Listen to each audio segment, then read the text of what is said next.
Khazar, you're very welcome. Can you tell me a little bit about your background, please? Yeah, I was born in Iran in 1988, and my parents fled the country when I was 3, and they came to the Netherlands. And I've basically lived there my whole life. I grew up in Rotterdam, and I visited Iran a couple of times afterwards when I grew up, but I haven't been back for over 7, 8 years now, I think. Um, And you're yeah. now teaching in the Netherlands, and you recently were asked as a union activist to contribute to Educate International.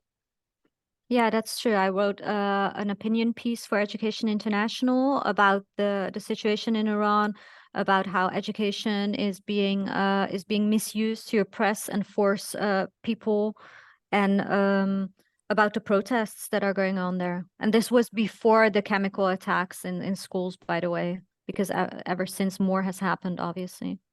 Now, women and women's rights has been to the forefront really in the past year or so in Iran, and a lot of it happened or came to prominence after the death in police custody of a 22-year-old woman called Masa Amini. Can you tell me a little bit about that?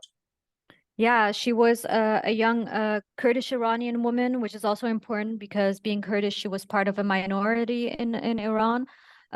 She died in custody after suffering severe abuse by the morality police. In Iran, you have the morality police that are meant to enforce the laws of, for instance, the hijab and proper attire for mostly women.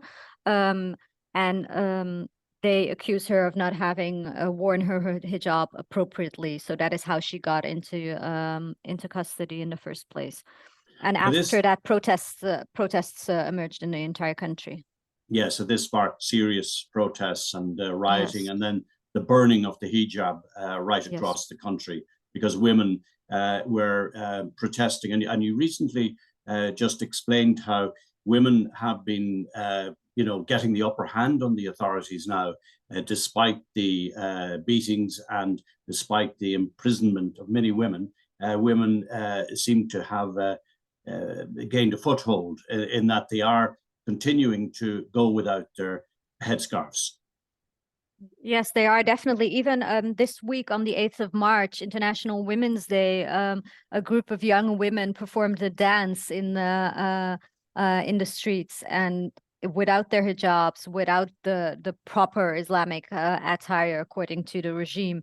And now they are being sought after. So it is still not without risk. And women have been going to restaurants and coffee shops and that sort of thing, and more or less saying, "Arrest me if you wish, but I'm not going to wear a headscarf." Exactly. Even with the chemical attacks that are going on, you've seen videos and images of women with masks on, with the gas masks saying women life freedom until the end, until my last So breath, even, they say. yes, yes, but the punishments have been cruel on the part of the morality police, isn't that right? Women can be thrown into prison without any serious charges at all, just locked away or killed. Yeah, definitely. And also, I think it was CNN that reported on the rape victims, that they are using rape as a way of suppressing and scaring women as well. So the tortures are not only physical but also mental in a kind of way until a long time.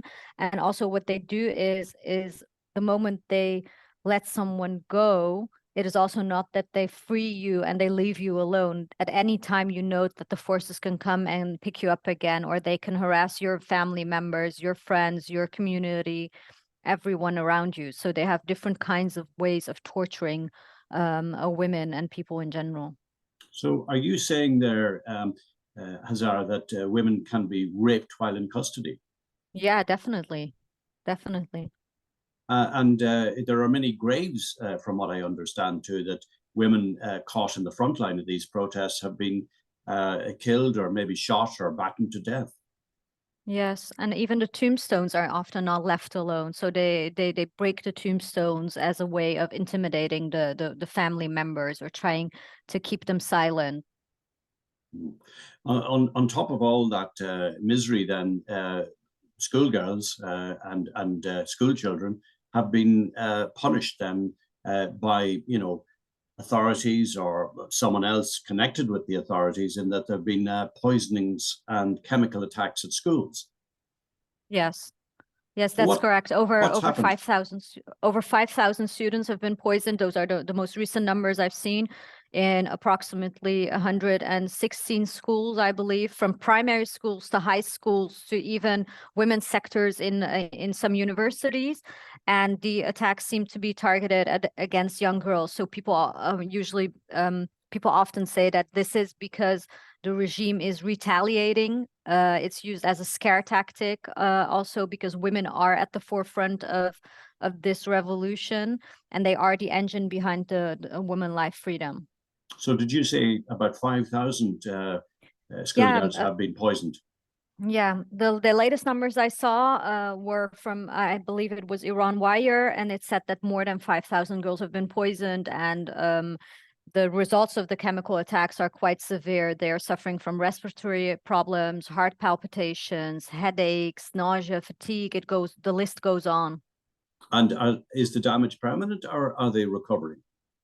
I cannot tell you that. I don't know. I don't have any They've been taken to information on hospital that, anyway. but they have Yes, been yeah. taken to hospitals, yeah, and they are in bad conditions. And also their safety cannot be guaranteed at this moment. I don't know if you've heard about that, but I heard that the unions in Iran, the Iranian trade unions, called for worldwide demonstrations. And this week, I believe it was on Tuesday and Wednesday, that there were nationwide protests in front of schools from teachers, retired teachers, parents, and these were suppressed as well quite violently.